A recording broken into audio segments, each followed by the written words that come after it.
Well, welcome to Speaking of Horses. I'm your host, Wayne Williams, and we're ready to go right here with some of the great stories from the horse industry. So join us as we get ready to go Speaking of Horses right here on this station. Hey, welcome. Speaking of Horses, we are at the Hoosier Horse Fair. We're in actually Danville, Indiana, just outside Indianapolis. They moved locations this year for the Hoosier Horse Fair. But I'm very pleased to be talking here with Mr. Brose McVeigh. And Brose is, I'm reading the card here, but Brose is involved with Ben's Ranch. And it's a foundation, and you're based in, are you based in Carmel? Well, we're headquartered there, but we're really central Indiana and now starting to reach out even beyond that. So why don't you just tell us a little bit about what Ben's Ranch is? Sure. Well, the first thing to know is that its mission is to help teens and young people struggling with mental health problems, which is depression, anxiety. It's really about every other kid walking the street these days, you know. And it's based on an experience I had. I founded it a few years ago after I lost my oldest son. Ben was my oldest. He had struggled with bipolar for 10 years. And that 10 years was made possible in part because of just an accidental experience we had when he was in high school and things were really getting bad. We took him to a ranch in Wyoming, and that short stay turned into an 18-month stay. And it so turned his life around and reset him that he came home later to get his high school diploma and then go into night school. Only years later did that bipolar catch up with him a little bit, and for other reasons we lost him from an accidental overdose. But that experience just welded an impression in our mind, and so in his honor, when we lost him, we started this effort. And what we do is take young people who are more and more isolated, not necessarily because of the disease, but because of the compounding effects of lost self-esteem and isolation. They're getting worse and worse. Things are getting out of control. It just kind of snowballed. They're snowballing, and we can almost script that in kids' lives. I mean, it's so predictable. We try to break that cycle by getting them out on a farm, ranch, a stable, a therapeutic riding center, connect them with either a part-time job or riding therapy, and really use the power of nature and animals and horses and barns and paintbrushes and lawnmowers to reboot that child and put their trajectory of life back into a positive way. It doesn't take much money, and what we do is leverage great citizens who own barns. Maybe it's a sheep farm, maybe it's a cattle operation, maybe it's a state park. But where we're really finding, of course, our most success is in the horse world, whether it's therapeutic riding type centers or private stables. And we will often negotiate and arrange for those kids to work there. That's a main part of what we're doing. And we're getting started and kind of proving the model and continuing to refine it and get organized here in Central Indiana. But we're already seeing cases around the country we're helping with. And what we hope to do one of these days is really be able to offer this to any community that wants to leverage this concept really nationally. Do you know, isn't it amazing how the horse can continually find ways to help people? Yes, sir. I mean, there is something almost magical about just getting, you know, in the case of the bipolar, in the case of the mental issues, you can relate it back to, you know, in many of the therapeutic riding programs, right, whether it's physical or mental, how the horse just turns a tide. It does. It you know, when it's always amazing to me, but I teach and train horses around the edges of my work with the foundation, and I'm also involved in business and public affairs. And so I'm a student of all that, but yet I can't begin to fully comprehend, and I'm always amazed by the power of any animal, really, whether it's senior citizens fighting Alzheimer's or a veteran coming home with PTSD. Getting them in front of that horse or, you know, that animal or that dog is just incredible. You know, I've explained this, well, I've tried to explain it. I mean, none of us really know all of what's going on there, right, I've worked with some therapeutic riding centers, and especially kids, let's say, that have physical issues, and they get on the horse, and the horse walks, pardon me, at about 4 or 5 miles an hour, the same as a human. The hip movement when you're on the back of the horse is basically the same as you would have when you're walking, all right? So a student who really can't walk gets all those feelings, Yeah. but you can go through all kinds of therapeutic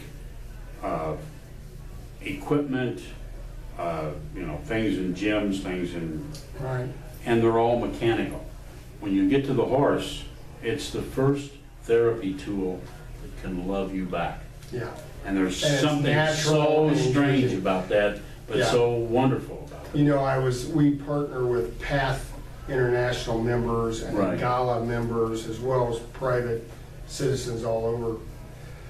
But I heard someone say the other day, and I wish I could quote them, that, the engagement of the senses, let's say with our case, young people, all of a sudden our society lives indoors, where we were born and grew up as a species, if you will, out on the farm, outside, out in the sun, the water, getting a sunburn, sweating.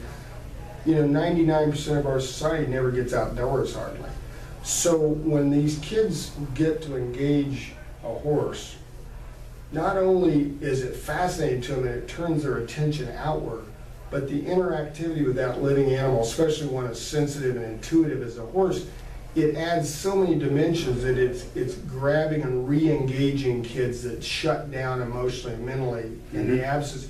So one of the things we've started to consistently notice, and the experts around us will talk about this, is when kids, even in an educational environment, are struggling with mental, emotional, physical traumas or whatever, they literally just start shutting down their senses. They're not hearing, they're not engaged with the world around them, and therefore they can't learn, they can't function very well. You pop them out into a barn, and the sights, the sounds, the smells, and the interaction with that horse, it just explodes and opens all those pores in their mind, their ears, their smell, and that's a big part of it, I think, too. It re-engages them into something where they're wanting to learn and they're wanting to live, It turns their mind back on. Yes, exactly. It really does. And I call it engagement, but there's probably a more powerful word for it. It opens them up like a flower blooming in the sun in the morning. And you know what else is, and I have said this, and this is just something I think is really a reality, is that part of the issues we have with kids today who are getting in trouble, I'm talking about, the violence, You bet. the more trouble, the smaller amount of kids that grow up rural, the bigger the problem with the other. I'm believing that. Growing up rural, just like what you said, when you walk in that barn, the sights and the sounds, if you grew up rural and you had animals who depended on you, and if you didn't take care of them, they Right. probably died. Right. Or something bad happened to them, okay? And you watch this whole circle of life, and you have this engagement, okay? You bet. And growing up rural really engaged your mind better than growing up in an apartment in the city. And the more that we lose this rural approach, the more these other problems rear their head. I'm no expert, Wayne, but I couldn't say it better, because I believe right now, if we could get the educational community, for example, and parents to learn to integrate outdoor activities again into their school life, teach Right. biology in the creek across the street at the park, teach science out there, in nature. But if we could just learn that our creature needs that balance in life, they need to be exercising, they need to be out in the sun, they need to be outside, they need to be interacting.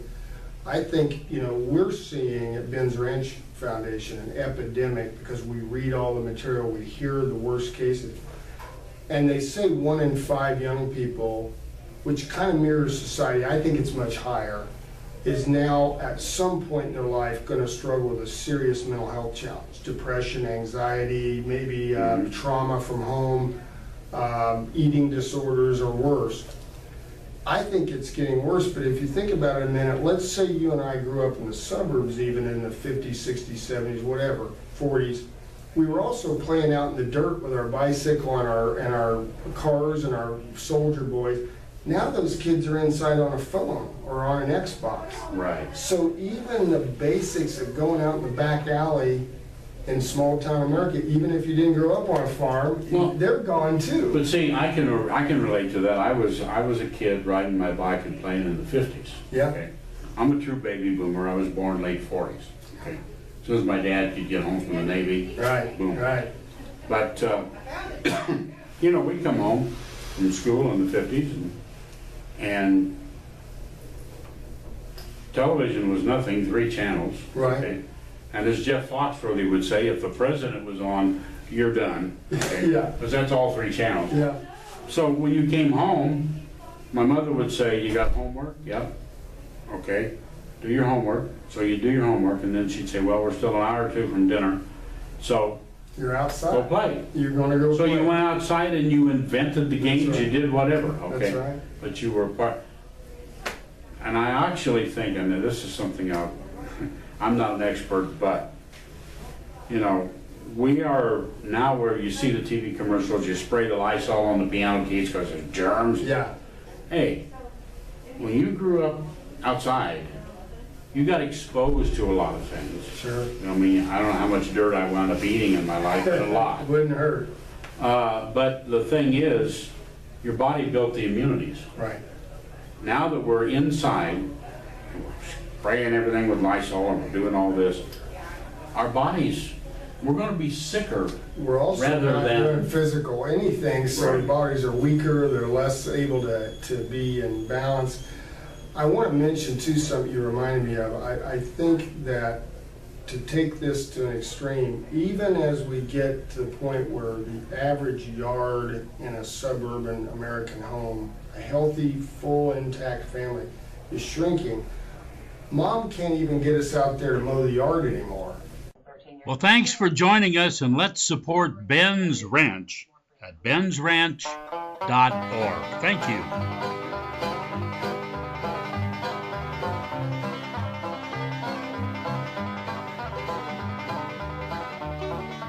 Well, that's our show. I'm your host, Wayne Williams. Speaking of horses, we'll be back next week with a brand new show. Or join us at speakingofhorses.com.